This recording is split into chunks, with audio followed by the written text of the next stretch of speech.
নাম Soumitra Sarkar, academic counsellor of sociology, IGNOU 28150, কবি সুকান্ত মহাবিদ্যালয়। আজকের আলোচনার বিষয়বস্তু হচ্ছে BSOC 101 এর ইন্ট্রোডাকশন টু সোশিয়োলজি। আজকে দুটো ইউনিট নিয়ে আমরা আলোচনা করব, ইউনিট 3 এবং ইউনিট 4। ইউনিট 3 এর বিষয়বস্তু হচ্ছে নৃতাত্ত্বের সাথে সমাজতত্ত্বের সম্পর্ক, এবং ইউনিট 4 এর বিষয়বস্তু হচ্ছে মনোবিজ্ঞানের সাথে সমাজ বিজ্ঞানের সম্পর্ক। সুতরাং এখানে দেখো, এখানে তিনটে বিষয়বস্তুর কথা বলা হচ্ছে। একটা হচ্ছে সমাজতত্ত্ব বা সমাজবিজ্ঞান, একটা নৃবিজ্ঞান বা অ্যানথ্রোপোলজি, আর একটা হচ্ছে মনোবিজ্ঞান বা সাইকোলজি। এই তিনটে সাবজেক্ট, এই তিনটে বিষয়বস্তু কিভাবে একে অপরের সাথে সহসম্পর্কিত,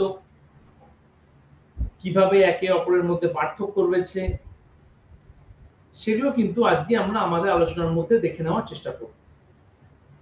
তার সাথে সাথে দেখে নেব নৃতত্ত্বের কিভাবে উদ্ভব হয়েছে, একই সাথে সমাজতত্ত্বের যে উদ্ভব। দেখো, সাবজেক্টগুলো তো হট করে ইনভেন্ট হয়নি। বিভিন্ন সামাজিক প্রেক্ষাপট, বিভিন্ন ঘটনা, ঐতিহাসিক প্রেক্ষাপট, সামাজিক সম্পর্ক,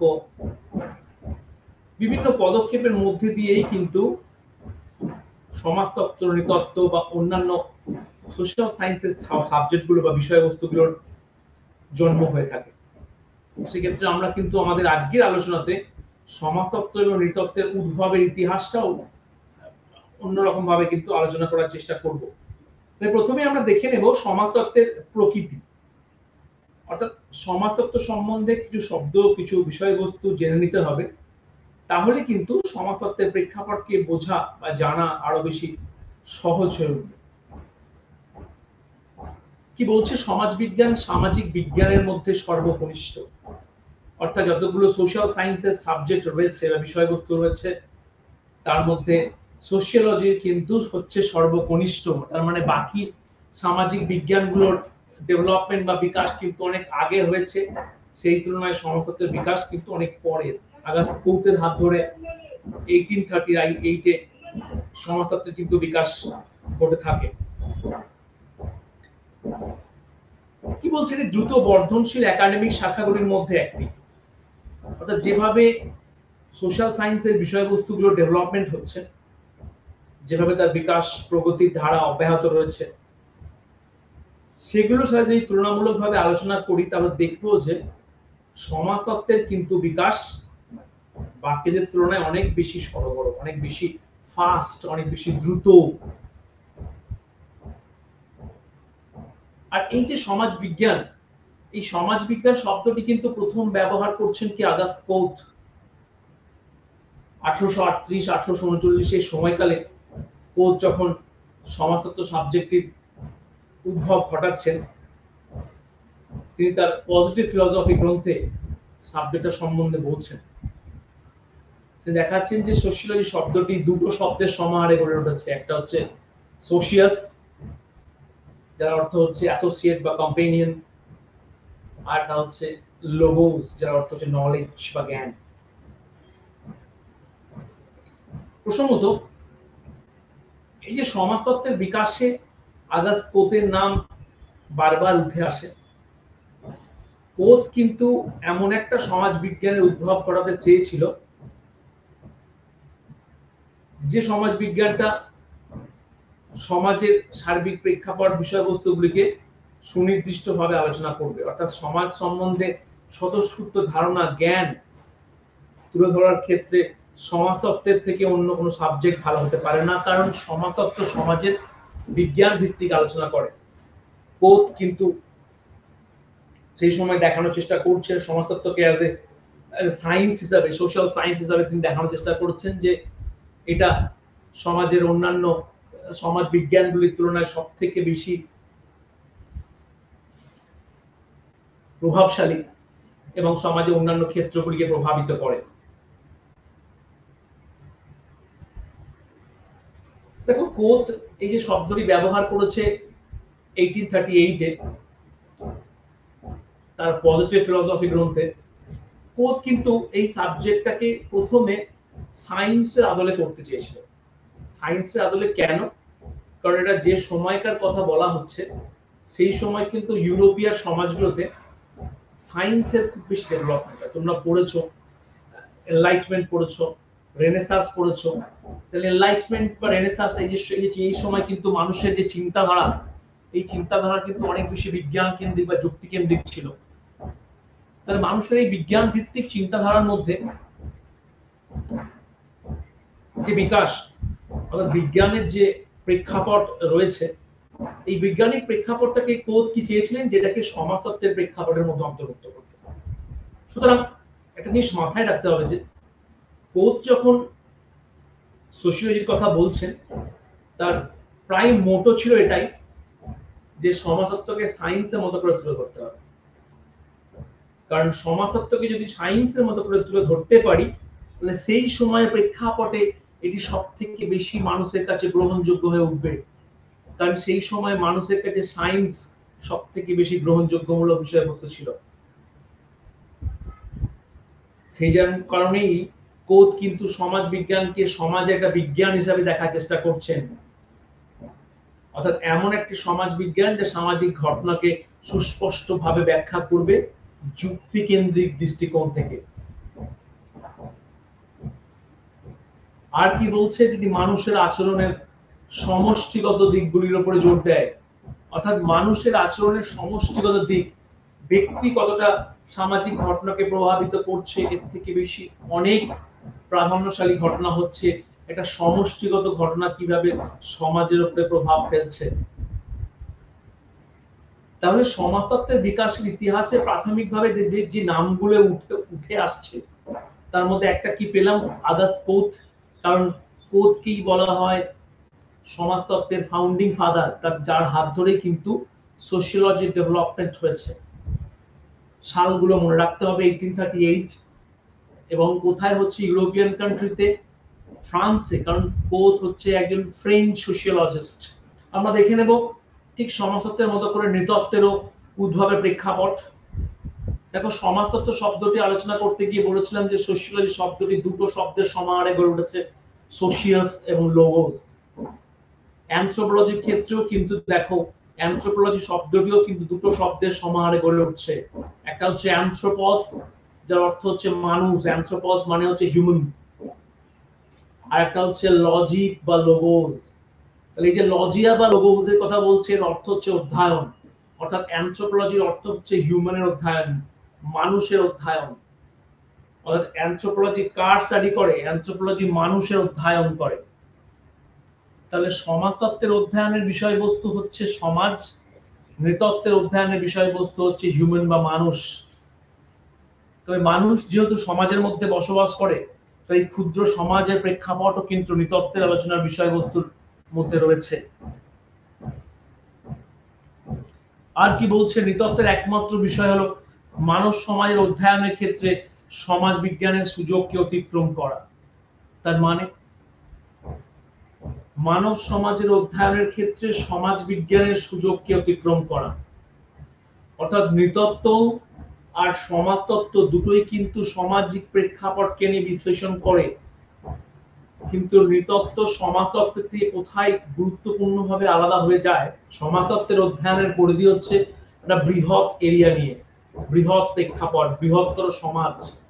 নৃতত্ত্বের আলোচনার প্রেক্ষাপট হচ্ছে ক্ষুদ্র সমাজ, ধরো গ্রাম সমাজ বা ধরো আদিবাসী সমাজের পুঙ্খানুপুঙ্খ বিশ্লেষণ যদি করতে হয়, তাহলে নৃতত্ত্বের মধ্যে সাবজেক্টের বিষয়বস্তু সেখানে সবসময় নিহিত রয়েছে।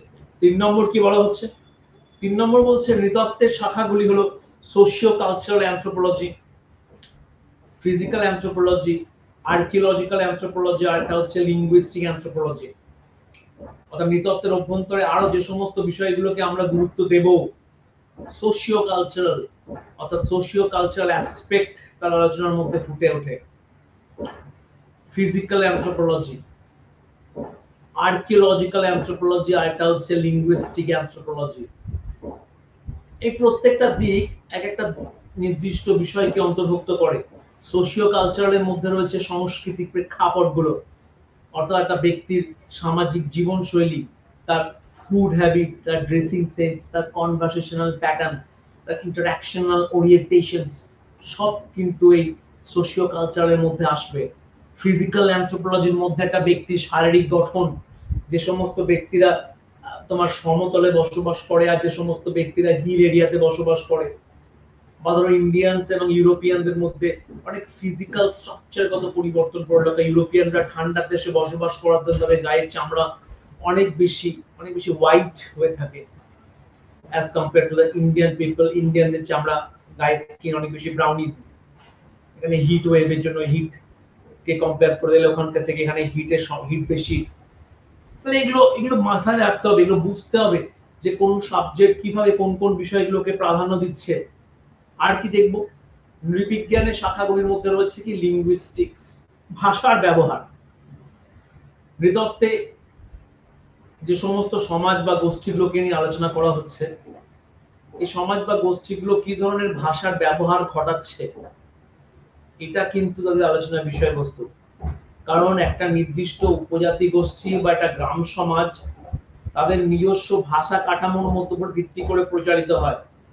কি ধরনের ভাষা তাদের মধ্যে পরিলক্ষিত হয়, তারা কি ধরনের ল্যাঙ্গুয়েজে একে অপরকে কমিউনিকেট করে, সেটা কিন্তু আলোচনার ক্ষেত্রে অনেক বেশি প্রাসঙ্গিক। সেগুলো কিন্তু আলোচনা করতে হবে। দেখো, সমাজ বিজ্ঞানের উত্থান ও ইতিহাস নিয়ে এখানে 3টে স্লাইড পরপর রয়েছে এবং সেগুলোকে আমরা দেখে নেওয়ার চেষ্টা করব। সমাজ বিজ্ঞান এবং উত্থান এবং তার ইতিহাস যদি প্রেক্ষাপট আলোচনা করি, তাহলে কতগুলো বিষয়কে আমাকে মাথায় রাখতে হবে। 1 নম্বরে কি বলা হচ্ছে, দেখো, সমাজতত্ত্বের অধ্যয়নে শুধুমাত্রই যে আগাস্ট কোতের অবদান রয়েছে, যেহেতু সাবজেক্টটা ইনভেন্টর কোত, এমন কিন্তু নয়। কোত বাদ দিয়ে এরকম বিভিন্ন সামাজিক প্রেক্ষাপট, বিভিন্ন তাত্ত্বিক, বিভিন্ন দার্শনিকরা সেই সময় এসেছিলেন, যারা কিন্তু সমাজতত্ত্বের উদ্ভবের পথকে প্রশস্ত করেছিলেন। আমরা কিন্তু প্লেটো, অ্যারিস্টটল, টুইলার, সেসিরো, পরবর্তীকালে আমরা কিন্তু এদিকে রুসো, মন্টেস্কু, এই সমস্ত দার্শনিকদের নাম দেখবো। এবং কেন? কারণ তারা যে সময়ে সমাজ কাঠামোকে, ধর্মীয় প্রেক্ষাপটকে চ্যালেঞ্জ করে, 14th সেঞ্চুরির পর থেকে ধর্মীয় সামাজিক প্রেক্ষাপটকে যেভাবে তারা চ্যালেঞ্জ জানিয়েছিল, যেভাবে তারা এই পরিস্থিতির মোকাবিলা করেছিল, সেটা কিন্তু রীতিমতো সামাজিক প্রেক্ষাপটকে প্রভাবিত করে এবং সমাজের উদ্ভবকে আরো বেশি শক্তিশালী করে। তার কারণ হচ্ছে, দেখো, সেই সময় যেভাবে সমাজের বিকাশ হয়, সেই সময়ে যেভাবে সমাজের পরিবর্তনগুলো ঘটতে থাকে, সেখানে এটা স্পষ্ট হয়ে যায় যে সেই সময়ে ধর্মীয় প্রভাব বা কুসংস্কার মানুষের জীবনের উপরে তাৎপর্যপূর্ণভাবে দানা বাঁধে। এই কুসংস্কারের বিরুদ্ধে যদি মোকাবিলা করতে হয়, তাহলে কি করতে হবে? তাহলে কুসংস্কারকে দূর করতে হবে, কুসংস্কারকে ছিন্ন করতে হবে, বেরিয়ে আসতে হবে। অর্থাৎ সমাজের ব্যাখ্যাকে আরো যুক্তিপূর্ণ প্রেক্ষাপট অনুযায়ী বিশ্লেষণ করতে হবে। এইরকম একটা পরিস্থিতি বা প্রেক্ষাপটে দাঁড়িয়ে সেই সময় তাত্ত্বিকরা কিন্তু বিরুদ্ধচারণ করছে সমাজের প্রেক্ষাপটে, ধর্মীয় প্রেক্ষাপটের, পোপের বিরুদ্ধচারণ করছে। তোমরা জানো হয়তো, দেখবে যে গ্যালিলিওকে কিন্তু অন্ধকূপে রাখা হয়েছিল। কারণ সেই সময় গ্যালিলিও কি করেছিল? গ্যালিলিও একটা তার যে টেলিস্কোপের আবিষ্কারের মধ্যে দিয়ে সে কি দেখানোর চেষ্টা করেছিল? সে দেখানোর চেষ্টা করেছিল যে সূর্য পৃথিবীর দিকে প্রদক্ষিণ করে না, পৃথিবী সূর্যের চারিদিকে প্রদক্ষিণ করে। কিন্তু সেই সময় ধর্মযাজকরা তারা বলছে যে উল্টো, সেই সময় তারা বলছে যে সূর্য পৃথিবীর চারিদিকে ঘুরছে, সুতরাং পৃথিবী স্থির। তারা যে ধর্মীয় বার্তাকে প্রেরণ করছে, অর্থাৎ তারা নিজেকে নেক্সট টু গড ভাবতে শুরু করে। তাহলে তারা যদি নিজেদেরকে নেক্সট টু গড ভাবতে শুরু করে, তাহলে সমস্যার বাতাবরণটা দেখো। নেক্সট টু গড হয়ে গেলে তারা নিজেদেরকে যা খুশি করতে পারে, সমাজের উপরে অত্যাচারের মাত্রা বাড়িয়ে দেয়। তাহলে গ্যালিলিও যেখানে বৈজ্ঞানিক চিন্তা ভাবনার কথা বলছে, বিজ্ঞানের কথা বিকাশ ঘটাচ্ছে, সেখানে তার বিরুদ্ধাচারণ করা হয়, তাকে অন্ধকূপে রেখে দেওয়া হয়, একটা ব্যক্তিকে চরম শাস্তির মধ্যে দিয়ে বেরোতে হয়। তাহলে এই প্রেক্ষাপটটা তখনই অনেক বেশি রিলেভেন্ট হয়ে ওঠে, যখন আমরা দেখি যে ধর্মীয় প্রেক্ষাপট সমাজের বিকাশে তাৎপর্যপূর্ণ ভূমিকা পালন করেছিল এবং তার বিরুদ্ধাচরণ করতে এই সমস্ত দার্শনিকদের অভ্যুত্থান হয়। আমরা আরো যে সমস্ত দার্শনিকদের নাম পাবো 16th সেঞ্চুরিতে, তার মধ্যে হচ্ছে দেখো টমাস হবস, ম্যাকিয়াভেলি, এরা কিন্তু বিভিন্ন রকম ভাবে সমাজের বিকাশকে ত্বরান্বিত করে।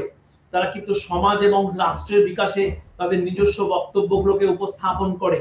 রাষ্ট্রের কি হওয়া উচিত, রাষ্ট্রের প্রয়োজন কেন, সমাজকে সুশৃঙ্খলিত করার জন্য কি কি জিনিসের প্রয়োজন, রুলস এন্ড রেগুলেশন, রাষ্ট্র কিভাবে নিয়ন্ত্রণ করবে, এই যে সার্বিক বিকাশ, এই যে সার্বিকভাবে একটা ঘটনাকে দেখা, ব্যক্তিরকে ঊর্ধ্বে গিয়ে গোষ্ঠী, সম্প্রদায়, সামগ্রিক প্রেক্ষাপটকে প্রাধান্য দেওয়া, সেগুলো সব কিন্তু সমাজের বিকাশের প্রেক্ষাপটকে শক্তিশালী করছে বা পরোক্ষভাবে বলতে গেলে সমাজতত্ত্বের বিকাশের পথকে আরো বেশি ত্বরান্বিত করছে। 3 নম্বর পয়েন্টে দেখো বলছে ইউরোপে রেনেসার অভিজ্ঞতা। তাহলে রেনেসা আর একটা হচ্ছে এনলাইটমেন্ট, এই বিষয়গুলোকে কিন্তু মাথায় রাখা প্রয়োজন, কারণ এই বিষয়গুলো সমাজতত্ত্বের বিকাশে তাৎপর্য। রেনেসা মানে কি? রেনেসা মানে হচ্ছে নতুন চিন্তা ভাবনার বিকাশ, রিজন, সায়েন্স, রেশনালিটি। সরি, এই রিজন, সায়েন্স, রেশনালিটি, এই তিনটের বিকাশ। অর্থাৎ সবকিছুকে যুক্তি দিয়ে ব্যাখ্যা করো, সায়েন্স দিয়ে ব্যাখ্যা করো, যেগুলো অবজারভেবল তারই এক্সিস্টেন্স রয়েছে।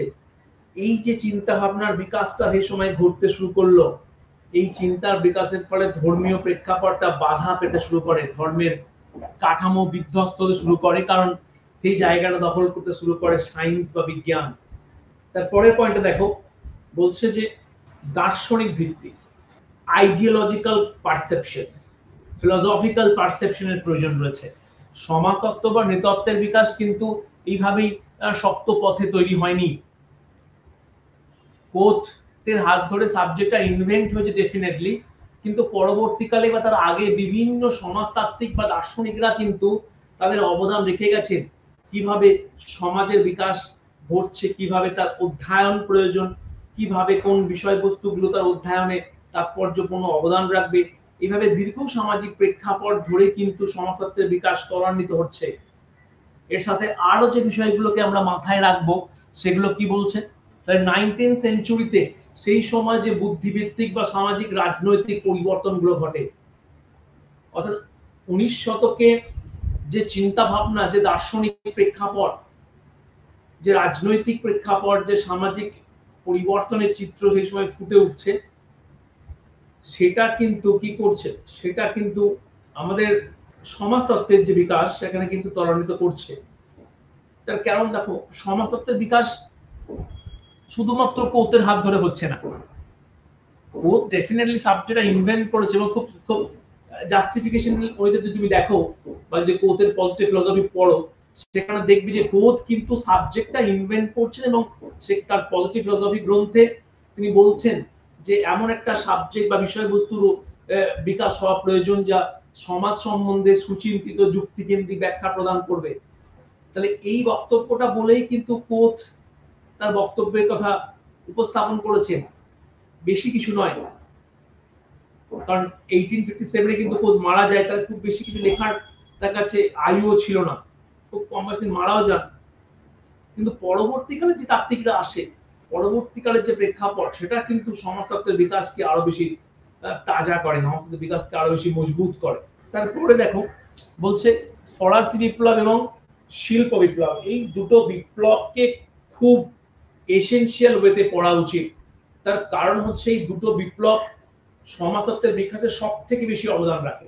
1798 কোথে জন্ম, তার ঠিক 10 বছর 11 বছর আগে 1789 কিন্তু ফ্রেঞ্চ রেভলিউশন হচ্ছে। আর শিল্প বিপ্লব তো দীর্ঘ সময় ধরে হচ্ছে, ধরো 1735 থেকে ধরো 1840-45 পর্যন্ত। শিল্প বিপ্লব মানে কোনো একদিনের কিন্তু বিপ্লব নয়। শিল্প বিপ্লব মানে হচ্ছে এখানে ডেভেলপমেন্ট অফ ইন্ডাস্ট্রি, এখানে কিন্তু শিল্পের যে বিকাশ হচ্ছে, অর্থাৎ ম্যানুয়াল লেবার বা ম্যানুয়াল প্রোডাকশন, লেবার থ্রু প্রোডাকশনকে মেশিন ওরিয়েন্টেড প্রোডাকশনে কনভার্ট করে দেওয়া, এই বিষয়গুলো কিন্তু সেই সময়ে যথেষ্ট প্রাধান্য পেয়েছিল। তাহলে শিল্প বিপ্লবের হাত ধরে দেখা যাচ্ছে ইউরোপের কি দেশগুলো বিভিন্ন দেশে কলোনি স্থাপন করতে শুরু করে। তোমরা জানো হয়তো ব্রিটিশরা ভারতে এসেছিল কিন্তু ঘুরতে আসেনি, বাণিজ্য করতে এসেছিল, এখান থেকে র মেটেরিয়াল তাদের নিজস্ব দেশে নিয়ে যাওয়ার জন্য নিয়ে এসেছিল। তারা কলোনি স্থাপন করতে এসছে মানে র মেটেরিয়াল নিতে এসছে মানে তাদের অলরেডি তাদের ওখানে কিন্তু ইন্ডাস্ট্রি ডেভেলপমেন্ট হয়ে গেছে। তাহলে ইন্ডাস্ট্রি ডেভেলপমেন্ট হয়ে যাওয়ার ফলে তারা এখান থেকে র মেটেরিয়াল নিতে এসে দেখছে যে এখানে প্রচুর পরিমাণ ধন সম্পদ, তাহলে এখানে সেই তারা থেকে যায় এবং দীর্ঘ 200 বছর রাজত্ব করে। যাই হোক, তাহলে এই যে শিল্প বিপ্লব বা ফরাসি বিপ্লব, এই দুটো বিপ্লবের গুরুত্ব কেন? কারণ এই দুটো বিপ্লব সেই সময় ইউরোপিয়ান সমাজগুলোতে যেভাবে তাৎপর্যপূর্ণ প্রভাব ফেলে, যেভাবে ইউরোপীয় সমাজকে নাড়িয়ে দিয়েছিল, সেটার ব্যাখ্যা কিন্তু বারবার কোতের আলোচনায় ফুটে ওঠে। কোত দেখাচ্ছেন যে ফ্রেঞ্চ রেভলিউশনস কি করছে, ফরাসি ফ্রান্সে কি করছে, ফ্রান্সে এই যে ধরো এই যে সোশ্যাল বিদ্বেষ বা দ্বন্দ্বের বাতাবরণ ছিল সেই সময়, রাজারা বা পোপরা যেভাবে কমনার্সদের যেভাবে অত্যাচার করতো, যেভাবে শোষণ করতো, তারপরে তারা কিন্তু কি করলো, তারা লিবার্টি, ইকুয়ালিটি, ফ্র্যাটার্নিটির জন্য সংগ্রামের ঘোষণা করলো। সৌভ্রাতৃত্বের সংগ্রাম, সবকিছুর মধ্যে ইকুয়ালিটি থাকবে, একতা থাকবে, এই যে মতবাদ কেন্দ্র করে ফ্রান্সে যে বিপ্লব দেখা যায়, তার ফলে কিন্তু রাজ্য শক্তির পতন ঘটে এবং যে শোষণের চিত্র সেই সময় ছিল তার কিন্তু বিলোপ সাধন ঘটে। এর মধ্যে দিয়ে কি হয়, এই বিলোপ সাধনের ফলে দেখা যাচ্ছে যে বিপ্লবটা সেটা সমাজতত্ত্বের পথকে প্রশস্ত করে। কোত দেখানোর চেষ্টা করছেন যে সেই সময় যে বিপ্লবগুলো হয়, এই বিপ্লবগুলো সমাজকে যেভাবে উশৃঙ্খল করে দিয়েছিল, এই বিশৃঙ্খল পরিস্থিতির মধ্যে থেকে সমাজকে যদি একটা সুশৃঙ্খল পথে নিয়ে যেতে হয়, তাহলে কিন্তু সোশিওলজি থেকে ভালো বিষয়বস্তু কিছু হয়ে উঠবে না। এখানে দেখো কোতের যে গুরুদেব ছিল সেন্ট সাইমন, তার কথাও এখানে প্রসঙ্গ নিয়ে এসেছি। সেন্ট সাইমনের কাছে কিন্তু কোত দীর্ঘ সময় অ্যাজ এ অ্যাসিস্ট্যান্ট কাজ করেছে এবং সেন্ট সাইমনের লেখাপত্রের মধ্যে কিন্তু এই ধরনের বিজ্ঞান কেন্দ্রিক চিন্তাধারার বিষয়টি গভীরভাবে ফুটে ওঠে। পরবর্তীকালে যদিও সেন্ট সাইমনের মধ্যে র্যাডিক্যাল চিন্তা ভাবনার প্রেক্ষাপট ছিল, এই র্যাডিক্যাল ওরিয়েন্টেশনের জন্যই কোত পরবর্তীকালে তার কাছ থেকে সরে আসে এবং তার নিজস্ব মতামত বা ধারণাগুলিকে বাস্তবায়নের চেষ্টা করে। তাহলে এই যে সেন্ট সাইমনের হাত ধরে কোত তার যে দার্শনিক চিন্তা ভাবনার বিকাশ ঘটিয়েছিল তা বলবৎ করে তার লেখাপত্রের মধ্যে দিয়ে, এবং পরবর্তীকালে কোত কিন্তু যথেষ্টভাবে নাম করে এবং আজও প্রত্যেকটা সমাজতত্ত্বের বুকে স্মরণীয় হয়ে আছে কিভাবে তিনি সমাজতত্ত্বের মধ্যে একটা বিষয়বস্তুর অভ্যুত্থান ঘটান এবং চিরস্মরণীয়। কোত 1838 সালে তার দ্য পজিটিভ ফিলোসফি গ্রন্থে কিন্তু প্রথমেই শব্দটি ব্যবহার করছেন, সোশিয়ালি শব্দটি, তার দুটো শব্দের সমাহারে গড়ে উঠছে, একটা সোশিয়াস আর একটা হচ্ছে লোগোস। সোশিয়াস মানে হচ্ছে অ্যাসোসিয়েট বা কম্পেনিয়নশিপ, এন্ড লোগোস হচ্ছে নলেজ, সমাজ সম্বন্ধে জ্ঞান। সমাজ বিজ্ঞানের উত্থানের তৃতীয় গুরুত্বপূর্ণ যে স্লাইড, সেটা হচ্ছে কি বলছে দেখো, এখানে 1 2 3 4 করে দেখো স্পেসিফিক্যালি যেভাবে লেখাটা এগিয়েছে, জার্নি শুরু করেছে, সেটাকে আমরা দেখে নেব। প্রথমেই দেখো আমরা হার্বার্ট স্পেন্সারের কথা বলেছি। হার্বার্ট স্পেন্সার কোত মারা যাওয়ার পরেও যে সমস্ত তাত্ত্বিকরা তাদের অবদান রাখছে তার মধ্যে অন্যতম হচ্ছে হার্বার্ট স্পেন্সার। স্পেন্সারের খুব ফেমাস বুক হচ্ছে প্রিন্সিপলস অফ সোশিওলজি, যেখানে তিনি অর্গানিক অ্যানালজির কথা বলছেন। অর্গানিক অ্যানালজি মানে হচ্ছে হার্বার্ট স্পেন্সার এখানে যে প্রিন্সিপলস অফ সোশিওলজি কথা বলছেন, এখানে তিনি দেখানোর চেষ্টা করেছেন যে একটা সমাজ বিজ্ঞান কিভাবে মানুষের জীবনের উপরে প্রভাব ফেলে, এবং তিনি সমাজকে জীবদের সাথে তুলনা করে দেখাচ্ছেন। অর্থাৎ একটা হিউম্যান বডিকে তুমি দেখো, যে একটা হিউম্যান বডি সরল এক কোষ থেকে আস্তে আস্তে বড় হয়, ছোট বাচ্চা থেকে আস্তে আস্তে বৃহত্তর আকার নেয়, ম্যাচিওর হয়, আস্তে আস্তে বৃদ্ধ হয় এবং পরবর্তীকালে মারা যায়। তাহলে এই যে কমপ্লেক্সিটি, এই যে হিউম্যান ডেভেলপমেন্টের কমপ্লেক্সিটি, এটাকে কিন্তু হার্বার্ট স্পেন্সার সমাজের ক্ষেত্রে প্রয়োগ করছেন। তিনি বলছেন যে শুধুমাত্র কিন্তু জীবদেহ নয়, সমাজের মধ্যেও কিন্তু এই সেম বিকাশ ঘটে, সমাজের মধ্যেও কিন্তু এটা সেম ভাবে পরিলক্ষিত হয়। সমাজের যখন ডেভেলপমেন্ট হয়, সমাজ কিন্তু প্রাথমিকভাবে সরল সমাজ, যেটা তিনি বারবার বলছেন। অর্থাৎ প্রথম দিককার সমাজগুলো ছিল সহজ সরল প্রকৃতির, যত সমাজটা এগিয়েছে, যত মানুষের চিন্তা ভাবনায় পরিবর্তন হয়েছে, তত সমাজের মধ্যে কিন্তু বেড়েছে জটিলতা। ২ নম্বর কি বলছে এমিল দুর্খেইম তার the rules of sociological method গ্রন্থে সায়েন্টিফিক মেথোডোলজি নিয়ে আলোচনা করছে, অর্থাৎ দুর্খেইমের আলোচনায় সায়েন্টিফিক মেথোডোলজি একটা সিংহভাগ জায়গা দখল করে আছে। কেন? তিনি তার রুলস অফ সোশিওলজিক্যাল মেথড গ্রন্থে ৫টা গুরুত্বপূর্ণ রুলস এর কথা বলছেন। অর্থাৎ কিভাবে একটা সোশ্যাল ফ্যাক্ট কে আইডেন্টিফাই করব, ব্যক্তিকে কিন্তু নয়, ব্যক্তিগত কাজ নয়, সোশ্যাল কজেস। অর্থাৎ কিভাবে একটা একটা মানুষ একটা গোষ্ঠী কিভাবে সার্ভাইভ করে, কিভাবে একটা সম্প্রদায়ের মধ্যে মানুষজন একে অপরের সাথে ঐক্যবদ্ধ হয়ে কাজ করে, এগুলো আলোচনার প্রাসঙ্গিকতার বিষয়। এগুলোকে সায়েন্টিফিক ওয়েতে ব্যাখ্যা করতে হবে, অর্থাৎ সায়েন্সের প্রিন্সিপাল গুলো দিয়ে এটাকে জাস্টিফিকেশন করার প্রয়োজন রয়েছে। আর কি দেখবো? আর দেখবো ৩ নম্বরে কি বলছে কার্ল মার্কস। দেখো এখানে প্রত্যেকটা থিঙ্কার যারা সোশিয়োলজিতে কন্ট্রিবিউশন রেখে গেছে তাদের প্রত্যেকের নাম রয়েছে। স্পেন্সার, দুর্খেইম, কার্ল মার্কস, পরবর্তীকালে max weber, Pareto, Gmail, Tönnies এবং rest of the postmodern thinkers, they all have made their contribution so that sociology can be developed in a wider way. Karl Marx তার the capitalism, এই যে capital not capitalism, capital গ্রন্থে Karl Marx কিন্তু সমাজের চিত্রের কথা বলছে, শোষণের কথা বলছে, অর্থনীতির কথা বলছে, এটা সমাজের ডেভেলপমেন্টের কথা বলছে, মানুষের নেচার ওরিয়েন্টেশনকে নিয়ে তিনি তার বক্তব্য উপস্থাপন করছেন। অর্থাৎ সমাজের ঘটনাগুলোকে কিভাবে বিভিন্ন ফ্রেম, তত্ত্ব, প্রেক্ষাপট, বিষয়বস্তুর মধ্যে আবদ্ধ করে রাখা যায় এবং মানুষের কাছে পৌঁছানো যায়, এগুলো কিন্তু সেই সময়ে বেশ গুরুত্বপূর্ণভাবে নাড়াচাড়া দিয়ে ওঠে, যা পরবর্তীকালে সমাজতত্ত্বের পথকে আরো বেশি প্রশস্ত করে। দেখো ম্যাক্স ওয়েবারের একটা তত্ত্ব, আর ম্যাক্স ওয়েবারের যে গ্রন্থ the Protestant ethic and the spirit of capitalism, এই গ্রন্থে কিন্তু ম্যাক্স ওয়েবার এখানে স্পিরিটের কথা বলছে। এখানে স্পিরিট মানে কিন্তু দেবতা নয়, স্পিরিট কার স্পিরিট? ক্যাপিটালিজমের স্পিরিট। অর্থাৎ ক্যাপিটালিজম সেই বা কিছু কিছু বিষয়কে এমন ভাবে প্রাধান্য করে, সেই সময়ে ধর্মীয় ব্যাখ্যা যেভাবে ব্যক্তিকে প্রাধান্য করে, ব্যক্তি ধর্মের আবহে পড়ে বা খ্রিস্টানিটির আবহে পড়ে সেই সময় কিন্তু অর্থনৈতিক শ্রীবৃদ্ধিতে নিজেকে মনোযোগ করেছিল, যার ফলস্বরূপ ক্যাপিটালিস্টরা আজ আমাদের সমাজে অনেক বেশি অর্থনৈতিকভাবে প্রভাব প্রতিপত্তি সম্পন্ন। ৪ নম্বর পয়েন্টে দেখো বলছে ভিলফ্রেডো প্যারেটো, জর্জ জিমেল, টনিস, এই যে সমস্ত তাত্ত্বিকরা রয়েছে এরা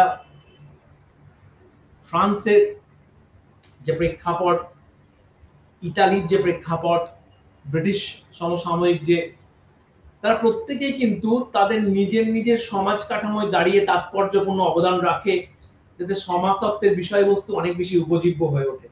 যেমন ভিলফ্রেডো প্যারেটো হচ্ছে ইতালি সোশিয়োলজিস্ট, তিনি ইকোনমির উপরে তার বক্তব্য রেখে গেছেন, ফিলসফি অফ মানির উপরে নিজের বক্তব্য রেখে গেছেন। এগুলো কিন্তু সেই ব্যক্তিটার নাম করে কলেজগুলো এগুলো স্টোর করছে। প্রত্যেকটা ঘটনা দেখো, এই যে ভিলফ্রেডো প্যারেটো, জর্জ জিমেল বা টনিস, এই তাত্ত্বিকরা সেই সময় কি করছে, সেই সময় সমাজগুলোর উপরে এমন ভাবে প্রভাব ফেলছে যাতে সমাজতত্ত্বের যে প্রেক্ষাপট সেটা যেন শক্তিশালী হয়ে ওঠে। কারণ পড়াবো তোমাদের মনে, তোমাদের আগের দিন ফর্মালিস্টিক স্কুল আর সিনথেটিক স্কুল বলে টপিক আছে। ফর্মালিস্টিক স্কুল আর সিনথেটিক স্কুল দেখানোর চেষ্টা করছে যে সমাজতত্ত্বের বিষয়বস্তু কি হওয়া উচিত, অর্থাৎ সমাজতত্ত্ব কোন কোন বিষয়গুলোকে নিয়ে আলোচনা করবে, সেটা নিয়ে এই দুটো স্কুল অফ থটের মধ্যে বিস্তর বিবাদ পরিলক্ষিত হয়। মোরাল অফ দ্য স্টোরি হচ্ছে সমাজতত্ত্ব সমাজের প্রত্যেকটা বিষয়কেই আলোচনা করে, কিছু বিষয়কে ডিটেলে আলোচনা করে, কিছু বিষয়ের প্রেক্ষাপট তার আলোচনার মধ্যে সংযুক্ত রয়েছে, কিন্তু মোরাললেস সমাজতত্ত্ব গোটা সমাজের নিয়ে আলোচনা করে থাকে, যা এই সমস্ত তাত্ত্বিকদের অবদান থেকে সমাজের মধ্যে আমাদের মধ্যে ছড়িয়েছে। দেখো আধুনিক সমাজতাত্ত্বিকদের মধ্যে যে সমস্ত নাম উল্লেখযোগ্য, তোমরা খুব ফেমাস যার যার নাম শুনতে পেয়ে দেখবে, অ্যান্থনি গিডেন্সের নাম তোমরা পেয়েছো, শুনেছো। অ্যান্থনি গিডেন্সের স্পেসিফিক বইও আছে সোশিয়োলজি বলে, তোমাদের পড়তে হয় টেক্সট বই হিসাবে। পিয়ার বোর্দো, জুগেট Habermas, Michel Foucault, George C Homans, Herbert Heyman, Pitirim Sorokin, C Wright Mills, এই যে সমস্ত তাত্ত্বিকরা দেখতে পাচ্ছ, এই তাত্ত্বিকরা কিন্তু পরবর্তীকালে সংস্কৃতের ভিতকে শক্ত করে। মানে ও তো ধরো সাবজেক্টটাকে ইনভেন্ট করে চলে গেছে, মারা গেছে, তার মানে এই তো নয় যে সাবজেক্ট ওখানেই পড়ে থাকবে। সাবজেক্টের বিষয়বস্তুগুলো নিয়ে বিভিন্ন সমাজতাত্ত্বিক পরবর্তী প্রেক্ষাপটে বিভিন্ন ভাবে তার নিজস্ব বক্তব্য রাখছেন। যার ফলস্বরূপ কি দেখা গেল? যার ফলস্বরূপ দেখা যাচ্ছে যে সমাজতত্ত্বের ঘটনাগুলি, বিষয়বস্তুগুলো অনেক বেশি উপজীব্য হয়ে ওঠে, মানুষের কাছে অনেক বেশি গ্রহণযোগ্য হয়ে ওঠে, মানুষ সেগুলোকে নিয়ে আরো বেশি প্রভাবশালী হয় এবং সমাজতত্ত্বের প্রতি বা সমাজের প্রতি ইনক্লাইন্ড হয়। সামাজিক নৃবিজ্ঞানের উত্থান ও ইতিহাস। এতক্ষণ পর্যন্ত আমরা যেগুলো পড়ছিলাম সেটা হচ্ছে সোশিওলজি ডেভেলপমেন্ট। এখন যে টপিকটাকে আমরা পড়ব সেটা হচ্ছে নৃতত্ত্বের ডেভেলপমেন্ট। কি কি দেখবো আমরা? নৃবিজ্ঞান একটি বৈচিত্র্যময় এবং ব্যাপক ক্ষেত্র যা মানুষ এবং তাদের সংস্কৃতি এবং সমাজ অধ্যয়ন করে। নৃতত্ত্বের কাজের বিষয়বস্তু পেয়ে গেলাম আমরা, সমাজ এবং সংস্কৃতি। প্রকৃতপক্ষে একে শৃঙ্খলা হিসেবে বিবেচনা করা হয় যা মানব জাতির অধ্যয়ন এবং এর একাধিক নিজ দিক নিয়ে কাজ করে। অর্থাৎ মানব জাতির অধ্যয়ন, ডিটেইল স্টাডি, একটা ব্যক্তির ফিজিক্যাল স্ট্রাকচার ও অ্যানথ্রোপোলজি আলোচনা বিষয়বস্তুর মধ্যে পড়ে। তাহলে মানব এবং ডিটেইল স্টাডি করে, কিন্তু অ্যানথ্রোপোলজি সেই তুলনায় সোশিওলজি অত হার্ডকোর ডিটেইল স্টাডি করে না। 2 নম্বর পয়েন্টে দেখো, সমাজ বিজ্ঞানের মতো নৃবিজ্ঞানের উত্থান এবং বিকাশ পশ্চিমী বিশ্বের বৈজ্ঞানিক বিকাশের সাথে সরাসরি যুক্ত। অর্থাৎ সেই সময় ডেভেলপমেন্টের যেভাবে চলছে, যেভাবে ডেভেলপমেন্ট সমাজে হচ্ছে, প্যারালালি সোশিওলজি অ্যানথ্রোপোলজির ডেভেলপমেন্ট হচ্ছে। দুটোর মধ্যে একটা সম্পর্ক রয়েছে, বিভিন্ন কন্টেন্ট ওরিয়েন্টেড রিলেশনস থেকে গেছে। 3 নম্বর কি বলছে, নৃবিজ্ঞানের ভিত্তি হিসেবে বিশেষ করে খ্রিস্টপূর্ব 5ম শতাব্দীতে হেরোডোটাসের লেখার সাথে শুরু হয়েছিল। অর্থাৎ হেরোডোটাসের লেখার মধ্যে দিয়েই যেন সোশ্যাল অ্যানথ্রোপোলজি তার নিজস্ব শেপ খুঁজে পায়। এছাড়াও যে সেই সময় যে সমস্ত দার্শনিকদের অবদান নৃতত্ত্বের ক্ষেত্রে খুবই তাৎপর্যপূর্ণ, এর মধ্যে রয়েছে ধরো সক্রেটিস আছে, প্লেটো রয়েছে, অ্যারিস্টটল রয়েছে, এরা প্রত্যেকেই কিন্তু সমাজের বিকাশে তাৎপর্যপূর্ণ অবদান রাখছে। রোমান দার্শনিকরা কি বলছে? মার্কস টুলিয়াস, সিসেরো মানব সমাজকে বোঝার ক্ষেত্রে উল্লেখযোগ্য অবদান রেখেছে। 6 নম্বর পয়েন্ট দেখো, বলছে কয়েক শতাব্দীর ব্যবধানে পর কিছু দার্শনিক সমাজ ও রাষ্ট্রের অধ্যয়নে আগ্রহী হয়ে ওঠে। দেখো যত দিন এগিয়ে গেছে না, যত সমাজতত্ত্বের প্রেক্ষাপটে বিভিন্ন তাত্ত্বিক তার বিষয়বস্তুকে দাঁড় করাচ্ছে, তত সমাজতত্ত্বের বিষয়বস্তুগুলো অনেক বেশি শক্তিশালী হচ্ছে, উপজীব্য হচ্ছে, মানুষের কাছে পৌঁছাচ্ছে। তাহলে সমাজতত্ত্ব এবং নৃতত্ত্বের যে উত্থানের যে ইতিহাস, এটা কিন্তু সহজ নয়। অনেকগুলো সোশ্যাল ইউনিট একে অপরের সঙ্গে যুক্ত হয়ে তবেই কিন্তু সোশিওলজি বা অ্যানথ্রোপোলজির মতো সাবজেক্ট বা বিষয়বস্তু ডেভেলপমেন্ট হচ্ছে। তাহলে আমরা কিন্তু এই ধরনের ডেভেলপমেন্টের ইতিহাসটা কিন্তু খুঁজে দেখে নেব। পরীক্ষার সময় অনেকবারই এই ডেভেলপমেন্ট নিয়ে কিন্তু কোশ্চেন এসেছে। দেখো এখানে বলছে সমাজতত্ত্ব এবং সামাজিক নৃবিজ্ঞানের মধ্যে সাদৃশ্য। প্রথম কি বলছে, সমাজ বিজ্ঞানের অতীতের আমাদের জ্ঞান থাকে বর্তমান সময়ের সামাজিক ঘটনা বোঝার জন্য নৃবিজ্ঞানীদের উপর নির্ভর করতে হয় এবং প্রায় নৃবিজ্ঞান দ্বারা সরবরাহ করা হয়। অর্থাৎ দেখো পুরনো সমাজ কাঠামো, ক্ষুদ্র ক্ষুদ্র সমাজ কাঠামো, ট্রাইবাল সোসাইটি, ভিলেজ সোসাইটি, এর যদি ডিটেইল ইনভেস্টিগেশনস প্রয়োজন হয় সোশিওলজিক্যাল অ্যানালিসিসে, তাহলে কিন্তু অ্যানথ্রোপোলজির উপর নির্ভরশীল হতে হবে। অ্যানথ্রোপোলজিক্যাল টুলস এন্ড টেকনিক গুলোকে এখানে ব্যবহার করতে হবে, এথনোমেথোলজিকে ব্যবহার করতে হবে, বা তোমার এথনোগ্রাফিকে ব্যবহার করতে হবে, তবেই কিন্তু তোমার ডিটেইল ইনভেস্টিগেশনস কে খুঁজে পাওয়া সম্ভব হবে। তারপরে কি বলছে, সমাজতাত্ত্বিক বিষয় যেমন পরিবারের উৎপত্তি, বিবাহের সূচনা, ব্যক্তিগত সম্পত্তি, ধর্ম, এই সমস্ত বিষয়গুলোকে নিয়ে আলোচনা করে। তাহলে এই সমস্ত বিষয়গুলোকে দেখতে গেলে কিন্তু নৃতাত্ত্বিক জ্ঞানে আলো প্রয়োজন, কারণ পরিবার তো আজকে গড়ে ওঠেনি। পরিবার, বিবাহ, ব্যক্তিগত সম্পত্তি, ধর্ম, এর ইতিহাস কিন্তু অনন্তকাল ধরে রয়েছে এবং বিভিন্ন প্রেক্ষাপটের মধ্যে দিয়ে রয়েছে, এবং আজও বিভিন্ন মানুষের মধ্যে বিভিন্ন ভাবে এগুলো প্রিচ করা হয়ে থাকে। সুতরাং আমাকে এইগুলো সম্বন্ধে পুঙ্খানুপুঙ্খ বিশ্লেষণ করতে হলে অ্যানথ্রোপোলজিক্যাল স্টাডি করতে হবে। আর কি বলছে, সমাজ বিজ্ঞান সামাজিক সাংস্কৃতিক নৃতত্ব থেকে সাংস্কৃতিক এলাকা, সাংস্কৃতিক বৈশিষ্ট্য, পরস্পর নির্ভরশীল বৈশিষ্ট্য, সাংস্কৃতিক ব্যবধান, সাংস্কৃতিক নিদর্শন, সাংস্কৃতিক কনফিগারেশন ইত্যাদির মধ্যে অনেক ধারণা ধার করেছে। অর্থাৎ কালচার হচ্ছে সোশিওলজির কিন্তু একটা গুরুত্বপূর্ণ টপিক, এবং এটাকে তুলে ধরতে গিয়ে যে ভেরিয়েশনস আমরা সমাজে লক্ষ্য করেছি, যে ভেরিয়েশন সমাজে পরিলক্ষিত হয় এবং সামাজিক প্রেক্ষাপটে তার প্রভাব পড়ে, এটাকে যদি ডিটেইলে স্টাডি করতে হয় তাহলে নৃতাত্ত্বিক আলোচনার প্রাসঙ্গিকতা রয়েছে। তারপরে দেখ বিভিন্ন সংস্কৃতি, বিশেষ করে আদিম সংস্কৃতির সাথে আধুনিকের তুলনা করে সমাজে একটি বোঝাপড়া অর্জন করা সম্ভব। অর্থাৎ আদিম সংস্কৃতি সমাজের পরিবর্তন, সমাজের বিষয়বস্তুর সাথে আধুনিক সমাজের বিষয়বস্তু যদি নিয়ে আলোচনা করার চেষ্টা করা হয় তাহলে বিষয়টা অনেক সময় বুমেরাং হয়ে যেতে পারে। তবে বলা হয়েছে, প্রাসঙ্গিকতা বলা হয়েছে, এবং দেখো বিভিন্ন ভাবে একে অপরের সাথে সংযুক্ত হয়ে কাজও করেছে। বিভিন্ন সামাজিক প্রেক্ষাপটে অ্যানথ্রোপোলজি বা সোশিওলজির উপর নির্ভরশীল, কারণ সোশিওলজি একটি বৃহত্তর সমাজ কাঠামোকে স্টাডি করে এবং বৃহত্তর প্রেক্ষাপট জুড়ে তার আলোচনা ফুটে উঠেছে। দেখো এখানে বলছে খুব এসেনশিয়াল টপিক, সমাজ বিজ্ঞান এবং সামাজিক নৃবিজ্ঞানের মধ্যে পার্থক্য। এই স্লাইডের উপরে ভিত্তি করে আমরা দেখে নেওয়ার চেষ্টা করব কোন কোন প্রেক্ষাপটে সমাজতত্ত্ব এবং সামাজিক নৃতত্ত্বের মধ্যে পার্থক্য রয়েছে। তাহলে এতক্ষণ পর্যন্ত যে বিষয়টা নিয়ে আমরা আলোচনা করলাম এই দুটোর মধ্যে সম্পর্ক, এখন যে বিষয়টাকে নিয়ে আলোচনা করব সেটা হচ্ছে দুটোর মধ্যে পার্থক্য। কি কি পার্থক্য রয়েছে সমাজ বিজ্ঞান এবং সামাজিক নৃবিজ্ঞানের মধ্যে রয়েছে দেখে নেব। সমাজ বিজ্ঞান প্রায় সমাজের অংশগুলি অধ্যয়ন করে, যেমন পরিবার, বিবাহ প্রক্রিয়া, সামাজিক পরিবর্তন, সামাজিক গতিশীলতার মতো প্রতিষ্ঠানগুলি এগুলো তারা বিশ্লেষণ করে। সমাজ বিজ্ঞান এবং সামাজিক নৃতত্ত্বের মধ্যে পার্থক্যটাকে আমরা দেখে নেব। 1 2 3 4 চারটে পয়েন্ট আছে।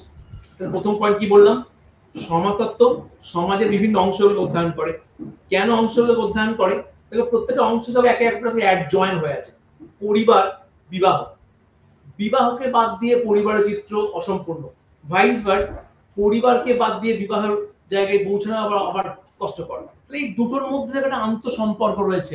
সমাজতত্ত্ব যখন সমাজকে নিয়ে আলোচনা করে, সামাজিক পরিবর্তন প্রেক্ষাপট নিয়ে আলোচনা করে, তখন এই বিভিন্ন অংশগুলোর মধ্যেকার সম্পর্ককে তুলে ধরার চেষ্টা করে। কিন্তু অ্যানথ্রোপোলজির ক্ষেত্রে কিন্তু এই বিষয়টা একটু ভিন্ন প্রকৃতির হয়ে থাকে, কারণ অ্যানথ্রোপোলজি ক্ষুদ্র ক্ষুদ্র বিষয়কে নিয়ে আলোচনা করে এবং ডিটেইল মাইনিউট আলোচনা করে। একটা গ্রাম সমাজের সংস্কৃতি বা মানুষের জীবনশৈলী অ্যানথ্রোপোলজি আলোচনা বিষয়বস্তু, ডিটেইল ইনভেস্টিগেশন, কত মানুষ বসবাস করে, কোন ধর্মীয় ব্যাকগ্রাউন্ড থেকে তারা আসছে, কোন জাত কাঠামো থেকে তারা আসছে, তাদের প্রেক্ষাপট, পরিবেশ পরিস্থিতি, এগুলো কিন্তু আলোচনা বিষয়বস্তুর মধ্যে রয়েছে। 2 নম্বর পয়েন্টে দেখো বলছে সমাজতত্ত্ব আধুনিক সভ্য এবং জটিল সমাজ নিয়ে অধ্যয়ন করে। অর্থাৎ জটিল সমাজে আলোচনার বিষয়বস্তু সমাজতত্ত্বের মধ্যে রয়েছে, কারণ সমাজতত্ত্ব তখন একটা বৃহত্তর সমাজ নিয়ে আলোচনা করে, বিশাল সমাজ সবকিছু এর মধ্যে রয়েছে। সেই তুলনায় দেখো অ্যানথ্রোপোলজি আলোচনা অনেক বেশি ক্ষুদ্র, যেটা বলছিলাম একটা ছোট্ট গ্রাম, একটা আদিবাসী অঞ্চল বা আদিবাসী গোষ্ঠী, এগুলো অ্যানথ্রোপোলজি আলোচনা বিষয়। যদিও বর্তমান সামাজিক প্রেক্ষাপটে অ্যানথ্রোপোলজি এবং সোশিওলজির পেরিফেরি অনেকটা যেন মিশে গেছে, প্রত্যেকের মধ্যে যেন same method, technique, area of study এগুলোকে প্রাধান্য পাচ্ছে। সমাজ বিজ্ঞান দেখো বলছে আধুনিক সভ্য এবং জটিল সমাজ নিয়ে আলোচনা করে। তাহলে এই যে সভ্য ও জটিল সমাজের অধ্যয়ন, এটা সমাজতত্ত্বে তুমি পাবে, কিন্তু নৃবিজ্ঞানে কি পাবে? নৃবিজ্ঞানে কি বলছে 3 নম্বর পয়েন্টটা দেখো কি বলছে, ছোট বড় একটা যেটা বলছিলাম। তাহলে সমাজতত্ত্ব আলোচনার প্রেক্ষাপট হচ্ছে বৃহত্তর সমাজ কাঠামো এবং নৃতত্ত্বের আলোচনার বিষয়বস্তু হচ্ছে ক্ষুদ্র সমাজ কাঠামো। সমাজতত্ত্ব সভ্য সমাজ নিয়ে আলোচনা করে, নৃতত্ত্ব ধরো সেই তুলনায় কম সভ্যতা সম্পন্ন সমাজগুলো তার আলোচনার বিষয়বস্তু। সমাজতত্ত্বের আলোচনা অনেক বেশি জটিল ওরিয়েন্টেশন বা প্রেক্ষাপট কেন্দ্রিক, নৃতত্ত্বের আলোচনা কিন্তু অনেক বেশি সহজ সরল সমাজগুলোকে গুরুত্ব দেয়। সমাজতত্ত্বের আলোচনায় পর্যবেক্ষণ, পরীক্ষণ, দেখো সামাজিক সোশ্যাল সার্ভে, কোশ্চেনিয়ার টুলস প্রভৃতি পদ্ধতি বা কৌশলের ব্যবহার রয়েছে। আবার নৃতত্ত্বের ক্ষেত্রে কি দেখব, নৃতত্ত্বের ক্ষেত্রে সম্প্রদায় অধ্যয়নের ক্ষেত্রে যেমন ধরো এথনোমেথোলজিক্যাল টুলস বা এথনোগ্রাফি বা এথনোলজি, সোশিওবায়োলজি, ডিফিউশনিজম, এই ধরনের প্রেক্ষাপটগুলো নৃতত্ত্বের আলোচনায় বারবার করে ফুটে ওঠে। তাহলে দেখা গেল যে সমাজতত্ত্ব এবং নৃতত্ত্বের মধ্যে যেমন সাদৃশ্য রয়েছে, তেমনি কিন্তু পরোক্ষভাবে দেখো সমাজতত্ত্ব এবং নৃতত্ত্বের মধ্যে কিন্তু পার্থক্যের বাতাবরণও রয়েছে। এই দুটো একে অপরকে যেমন প্রভাবিত করছে, তেমনি একে অপরের থেকে নিজস্ব স্বতন্ত্রতা বজায় রাখছে, নিজস্ব একটা স্বতন্ত্রতা বজায় রাখছে। তাহলে এই যে নিজস্বতা বজায় রাখা, এই নিজস্বতার ফলে একজন ব্যক্তিকে তার লেখাপত্র, তার চেতনাবোধ অন্যদের থেকে আলাদা করে দেয়, ব্যক্তি সমাজে যথেষ্ট প্রাধান্য পায়। এর পরের টপিকটা দেখো, সোশিওলজি এন্ড সাইকোলজি। তোমরা জানো হয়তো সোশিওলজি আলোচনার বিষয়বস্তু হচ্ছে কি, সোশিওলজি আলোচনার বিষয়বস্তু হচ্ছে সমাজ। মনস্তত্ত্বের আলোচনার বিষয়বস্তু বা মনোবিজ্ঞানের আলোচনার বিষয়বস্তু হচ্ছে কগনিশনস, ব্রেন, মানুষ কিভাবে চিন্তা করে, মানুষের চিন্তা করার প্রেক্ষাপট পরিস্থিতিগুলো কিন্তু তাদের আলোচনার মধ্যে ফুটে উঠছে। তবে এখানেও আমরা সমাজতত্ত্ব বা মনোবিজ্ঞানের আলোচনার বিষয়বস্তু করতে গিয়ে কতগুলো সাদৃশ্য আগে দেখে নেব, তারপরে কিন্তু আমরা বৈসাদৃশ্যের দিকে যাব। তাহলে সাদৃশ্যের মধ্যে আমরা কি দেখব, সমাজবিজ্ঞান এবং মনোবিজ্ঞান উভয় মানুষ এবং মানুষের আচরণ নিয়ে আলোচনা করে। দেখো সমাজ তো আগের দিনই ক্লাসে আমরা আলোচনা করছিলাম, যেটা সমাজ তখনই বেশি ফ্রুটফুল হবে যখন সেখানে থাকবে হিউম্যানস, মানুষ যখন সেখানে থাকবে। সুতরাং মানুষের আচার আচরণের যে দিক, এই আচার আচরণ বা মানুষের জীবনশৈলী, তার প্রয় প্রণালী, তার এডুকেশন, পলিটিক্স, ইকোনমি, প্রত্যেকটা ক্ষেত্রের জন্য সমাজ কি করে, সমাজ বিভিন্ন ক্ষেত্র, রুলস, রেগুলেশনস, অবস্টাকলস এগুলো তৈরি করেছে। তাহলে দেখো এখানে সমাজতত্ত্ব এবং মনোবিজ্ঞানের মধ্যে আমরা কি পেলাম, মানুষ হচ্ছে খুব কমন কনসেপচুয়াল ভিউ, কিন্তু দুজনের ব্যাখ্যার ক্ষেত্রটা কিরকম। সমাজতত্ত্ব বা সমাজবিজ্ঞান মানুষকে স্টাডি করে তার কালচার, তার বেশভূষা, তার ফ্যামিলি, ম্যারেজ, এগুলোর অ্যাসপেক্ট ধরে। কিন্তু যখন নৃতত্ত্বের আলোচনা করবে, নৃতত্ত্ব কিন্তু ব্যক্তিকে দেখে কিভাবে, ব্যক্তিকে দেখে তার আচার আচরণের উপরে ভিত্তি করে, তার মানসিক অবস্থার ভিত্তি করে। তাহলে এইভাবে কিন্তু নৃতত্ত্ব অনেক ক্ষেত্রেই মানসিক সমস্যার কারণ হয়ে দাঁড়ায়, বা মানসিক, তোমার এই নৃতত্ত্ব বলছি মানে মনোবিজ্ঞানের যে বিষয়টা বলছি, মনোবিজ্ঞান মানসিকভাবে যে সমস্ত প্রেক্ষাপট ব্যক্তির মধ্যে রয়েছে সেগুলোকে দেখে, অর্থাৎ কগনিশন কে আলোচনা করে খুব সিম্পল ওয়ে। সমাজবিজ্ঞান সমাজ নিয়ে আলোচনা করে, নৃবিজ্ঞান কগনিশন কে নিয়ে আলোচনা করে। কিন্তু সমাজের অস্তিত্ব আর ব্রেনের অস্তিত্ব দুটোই সাথে ব্যক্তি খুব কোরিলেটেড। ব্যক্তি আছে মানেই ব্যক্তির ব্রেন আছে, আর ব্যক্তি আছে মানেই সমাজ আছে। কারণ ব্যক্তিকে যদি সমাজ থেকে তুলে নাও, তাহলে পরিবার, পরিস্থিতি, এগুলো থেকে যে ক্লাস, এগুলোর কোনো ভিত্তিহীন, এগুলোর কোনো গুরুত্ব নেই। তাহলে সমাজ যে কেন্দ্রবিন্দুতে রয়েছে ব্যক্তি, আবার নৃতত্ত্ব নয়, মনোবিজ্ঞানের আলোচনার কেন্দ্রবিন্দু রয়েছে ব্যক্তি। তাহলে উভয় ক্ষেত্রে ব্যক্তির যে প্রাসঙ্গিকতা রয়েছে এটা কিন্তু আমাদেরকে দেখতে হবে। সেই জন্য ব্যক্তিকে কেন্দ্র করে উভয়ের মধ্যে একটা স্পষ্ট সাদৃশ্যের বাতাবরণ পরিলক্ষিত হয়। 2 নম্বর কি বলছে, মানুষের মনস্তত্ত্ব ছাড়া সামাজিক জীবন নিয়ে আলোচনা করা সম্ভব নয়। তাহলে মানুষের মনস্তত্ত্ব অর্থাৎ সামাজিক জীবন, এখানে বলছে দেখো সমাজকে যদি স্টাডি করতে চাই তাহলে মানুষকে স্টাডি করতে হবে। একটা ব্যক্তি কোন সামাজিক প্রেক্ষাপট বা কোন সামাজিক ব্যাকগ্রাউন্ড থেকে উঠে আসছে, রুরাল সোসাইটি থেকে উঠে আসছে নাকি আরবান সোসাইটি থেকে উঠে আসছে, একটা ব্যক্তি কতটা এডুকেশনালি সাউন্ড, একটা ব্যক্তির ইকোনমিক ওরিয়েন্টেশন, এগুলো সবই দেখো সামাজিক প্যারামিটারে অ্যাসোসিয়েটেড। ব্যক্তিকে স্টাডি করে তবে এই প্যারামিটার গুলোকে আমরা ধরতে পারবো। We can touch this parameter when we study human society or humans। তাহলে ব্যক্তির বিষয়টি কিন্তু বারবার ঘুরে ফিরে আসছে। 3 নম্বর কি বলছে, পর্যবেক্ষণ, পরীক্ষণ, সাক্ষাৎকার, প্রশ্নমালা, নিরীক্ষা প্রভৃতি পদ্ধতির প্রয়োগ উভয় ক্ষেত্রে লক্ষ্য করা যায়। আর কি বলছে, উভয় বিদ্যায় সামাজিক বস্তু নিরপেক্ষ যুক্তি নির্ভর প্রায়োগিক বিজ্ঞানের বৈশিষ্ট্য বহন করে।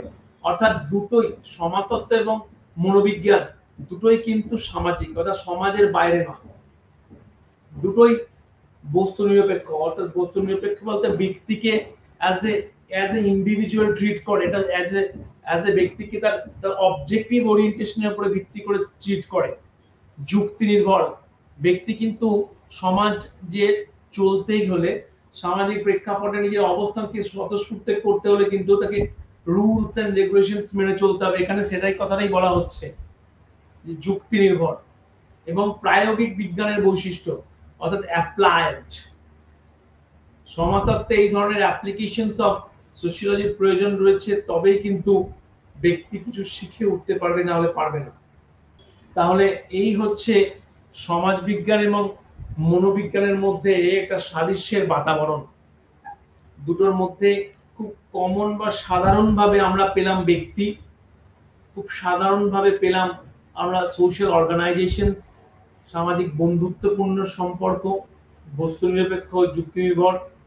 4 নম্বর ক্ষেত্রে দেখো বলছে পর্যবেক্ষণ, সাক্ষাৎকার এবং প্রশ্নমালা প্রভৃতি বিষয়গুলির প্রয়োগ করার ক্ষেত্রে দুটোর মধ্যে সম্পর্ক রয়েছে। খুব ছোট্ট একটা এক্সাম্পল, সাক্ষাৎকার করার জন্য ফেস টু ফেস ইন্টারঅ্যাকশনস প্রয়োজন। নৃতত্ত্বেও প্রয়োগ হয়, সমাজতত্ত্বেও প্রয়োগ হয়। পর্যবেক্ষণ, অবজারভেশনস, যে বিষয়টিকে চোখে দেখা যায় তার অস্তিত্ব আছে। নৃতত্ত্বের ক্ষেত্রেও যে বিষয়টির সমাজগত বা যে বিষয়টির অবস্থান সমাজের অন্যান্য ক্ষেত্রকে প্রভাবিত করছে, তার মানে ডেফিনেটলি সমাজের অস্তিত্ব আছে, তাকে এক্সিস্টেন্স তার বোঝা যায়। ধরো রিলিজিয়ানের ক্ষেত্রে দুর্খেন যখন বলছে যে রিলিজিয়ান ইনডিরেক্ট এক্সিস্টেন্স রয়েছে, ডিরেক্ট এক্সিস্টেন্স কেন নেই? অর্থাৎ দেখো গডকে কিন্তু আমরা চোখে দেখতে পাই না, কিন্তু গডের এক্সিস্টেন্স কে বিলিভ করি। দুর্খেন বলছে যে গড কিভাবে নিজের অস্তিত্বকে টিকিয়ে রাখছে, দুর্খেন বলছে যে গড নিজের অস্তিত্বকে টিকিয়ে রাখছে থ্রু চার্চের মধ্যে সকাল সকাল চলে যায়, বাচ্চাগুলোকে নিয়ে চার্চে বসে থাকে। এই হোক, তার প্রসঙ্গ was different. Moral of the story হচ্ছে যে পর্যবেক্ষণের প্রয়োজন রয়েছে। পর্যবেক্ষণ দুটো ফিল্ডেই খুব এসেনশিয়াল, সাক্ষাৎকার এসেনশিয়াল এবং প্রশ্নমালা। প্রশ্নমালা মানে তোমরা জানো, প্রশ্নমালা হচ্ছে